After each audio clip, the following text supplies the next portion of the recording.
বেরিয়ে আসছে রামেশ্বর প্রাণ নিধনকারী একের পর এক অপকরণ।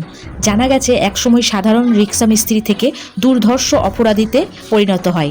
নেশাদ্রব্য, বাজির খেলা, অনৈতিক লালসার এক বিষাক্ত সংমিশ্রণ ছিল তার জীবনে। সোহেল রানার আদি নিবাস ছিল নাটোর জেলার মহেশচন্দ্রপুর গ্রামে। সেখানে সে রিক্সা মেরামতের কাজ করত।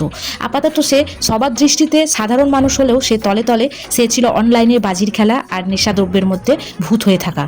প্রায় 10 বছর আগে পারিবারিকভাবে সে প্রথম বিয়ে করে এবং সেই সংসারে নাকি একটা সন্তানও রয়েছে। তবে উচ্ছৃঙ্খল জীবনযাপনের জন্য সেই সুখ টেকেনি। ছোট ভাইয়ের স্ত্রীর সাথে পরকীয়া প্রেমে জড়িয়ে জঘন্য অপরাধে লিপ্ত হয় সোহেল। এই অনৈতিক জেরে তার 10 বছরের সাজানো সংসার ভেঙে যায়। এরপর প্রায় 3 বছর আগে পাশের গ্রামে দ্বিতীয় বিয়ে করে নতুন জীবন শুরু করার চেষ্টা করলেও স্বভাব বদলায়নি তার।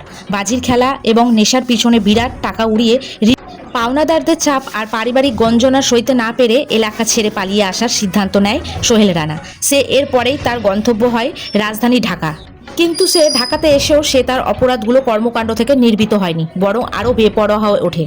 মিরপুরের পল্লবীতে এক ফ্ল্যাটে সাবলেট হয়ে থাকা শুরু করে সোহেল। ওই ফ্ল্যাটের কেয়ারটেকার মনিরের মাধ্যমে সে জনৈক মাসুদের বাসায় আশ্রয় পায়।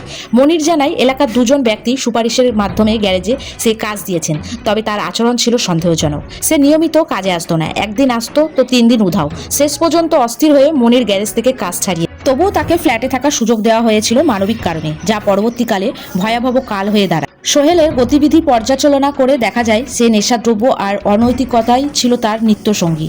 পল্লবীতে স্থিতি হওয়ার 6 মাস আগে সে বিহারি ক্যাম্পে একটি বাড়িতে সস্ত্রীক সাবলেট ছিল, কিন্তু সেখানেও টেকেনি তার আসক্তির কারণে।